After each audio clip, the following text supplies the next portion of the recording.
Terima kasih pemirsa, masih bersama kami di Metro Siang. Wakapolri Komjen Dedi Prasetyo bersama dengan Dirgakum Korlantas Polri dan Brigjen Pol Faisal melakukan pantauan udara di ruas jalan tol Jakarta Cikampek. Pantauan ini pemirsa untuk mengecek kesiapan personel dalam menghadapi arus mudik dan balik lebaran 2026.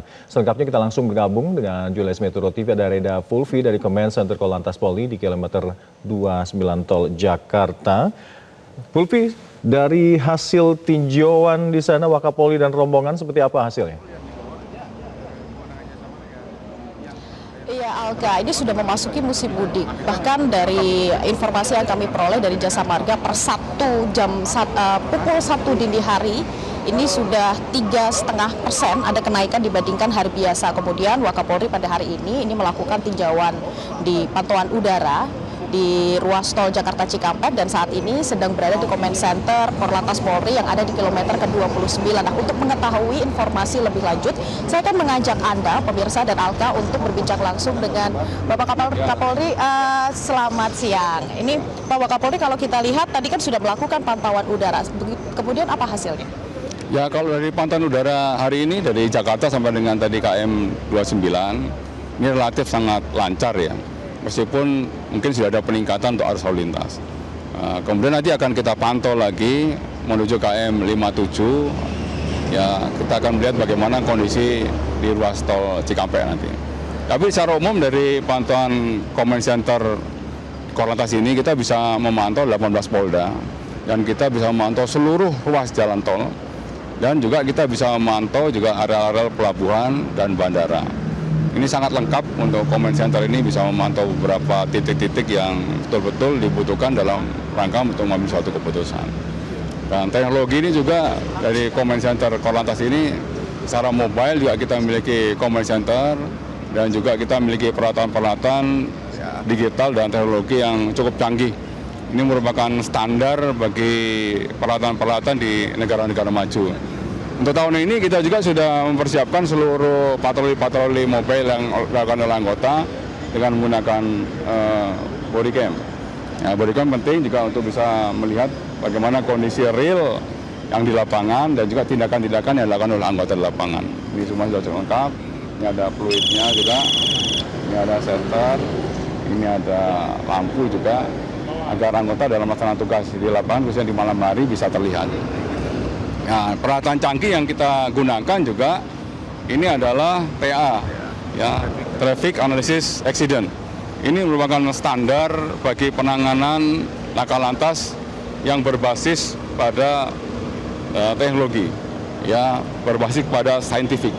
Ya, teknologi ini, ya, ketika menangani lalu lintas dia bisa mengukur kecepatan, kemudian kemiringan jalan dan juga TKP yang betul-betul real. Bagaimana kondisi TKP setelah terjadi kejadian laka lantas tersebut. Dan juga kita didukung oleh drone. Ya, drone ini juga bisa untuk menganalisa kecelakaan lalu lintas di jurang, ya, di jurang dan bisa memantau kondisi korban di kendaraan. Ini bisa kita siapkan semuanya ini. Ya, Oke. Ini ada juga drone. Drone ini drone Etele. Ya, dia bisa melakukan penindakan kepada seluruh pelanggar lalu lintas secara mobile, drone Etele ini. Dan juga bisa digunakan untuk pemantauan arus lalu lintas, ini drone ini. Oke.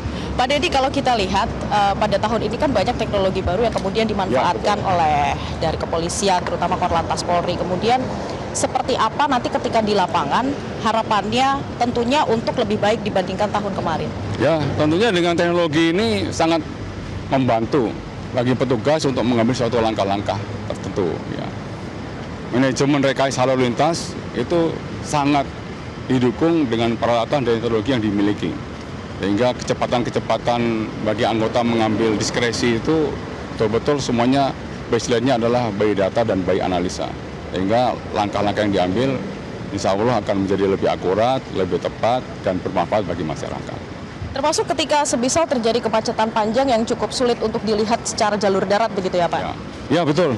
Jadi salah satunya apabila tidak terpantau melalui CCTV, ya, baru kita menggunakan drone. Ya, drone ini penting juga untuk bisa menganalisa baik di jalur tol maupun jalur arteri. Ya, karena ada keterkaitannya. Kalau penuh di jalur tol, jalur arteri, kita akan melihat apakah kosong atau tidak. Kalau misalnya jalur arteri penuh, kalau jalur tol kosong, nah itu bisa dialihkan ke situ. Nah, dengan menggunakan command center mobile ini juga merupakan bagian daripada analisa lapangan yang dibutuhkan oleh anggota-anggota. Ya, setelah nanti command center mobile ini bisa merekam dan bisa menginformasikan ke command center yang di pusat di sini di KM 29, maka langkah-langkah diskresi oleh Kakor Lantas akan diambil di sini. Sudah didukung dengan teknologi yang jauh lebih canggih kalau kita bandingkan dengan tahun-tahun sebelumnya. Tapi titik-titik mana saja Pak Dedi yang kemudian menjadi perhatian bagi pihak kepolisian selama arus mudik dan balik lebaran 2026? Ya, dari data operasi ketupat tahun lalu ini merupakan bagian terpenting yang untuk kita lakukan evaluasi. Ya, misalnya di seluruh ruas jalan tol dari KM 29 sampai KM 57, KM 57 sampai KM 70, sampai dengan nanti exit Cirebon, sampai dengan nanti Kali Kangkung dan Ngawi. Itu data-data itu penting, termasuk juga jalur-jalur arteri. Jalur arteri yang kanan kiri tol ini juga bagian penting, juga tetap kita evaluasi seperti jalur Nagrek, kemudian jalur-jalur pelabuhan juga ini bagian analisa kita untuk betul-betul kecepatan dalam mengambil keputusan di lapangan. Jadi bukan hanya jalur tol yang menjadi fokus, tapi juga jalur-jalur lainnya. Mungkin yang terakhir Pak Dedi, himbauan bagi para pemudik yang kalau kita lihat sekarang sepertinya sudah mulai melakukan perjalanan. Untuk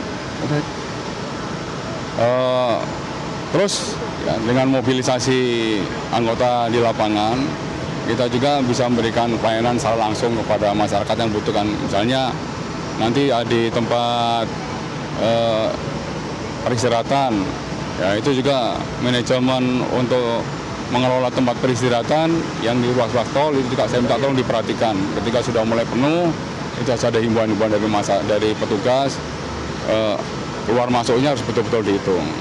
Kemudian juga kita himbau juga bagi masyarakat yang menggunakan kendaraan dalam kondisi lelah jangan dipaksakan. Ini penting. Juga ketika nanti betul-betul lelah, istirahat juga jangan menggunakan bau-bau jalan. Ya ini sangat riskan terhadap kecelakaan. Silakan menggunakan rest area yang sudah dikelola oleh Jasa Marga. Juga nanti rest area yang ditentukan oleh petugas. Gitu. Oke, terima kasih banyak Pak Dedi atas waktunya. Demikian pemirsa, jadi bagi Anda yang akan melakukan perjalanan selama musim mudik dan balik lebaran 2026, tadi sudah dihimbau bagaimana memperhatikan manajemen waktu Anda selama perjalanan, terutama yang akan melakukan perjalanan di saat berpuasa, sehingga di jelang berbuka puasa Anda bisa sudah ada di rest area atau mungkin keluar tol sehingga tidak berhenti di bahu jalan karena bahaya. Kemudian kalau untuk pantauan udara sendiri pada hari ini memang sudah ada kenaikan untuk jumlah kendaraan yang keluar dari Jakarta menuju ke arah Trans Jawa. Kalau informasi pukul 1 dini hari tadi sudah ada peningkatan sekitar 3,5% dibandingkan hari biasanya. Tapi masih cukup lancar dan belum perlu untuk dilakukan rekayasa lalu lintas apapun. Demikian Alka. Baik, terima kasih. Laporan Anda, Rida Pulvi melaporkan langsung dari KM 29 Tol Jakarta Cikampek. Kami akan terus menunggu update informasi dari Anda. Jelajahi cara baru mendapatkan informasi. Download Metro TV Extend sekarang.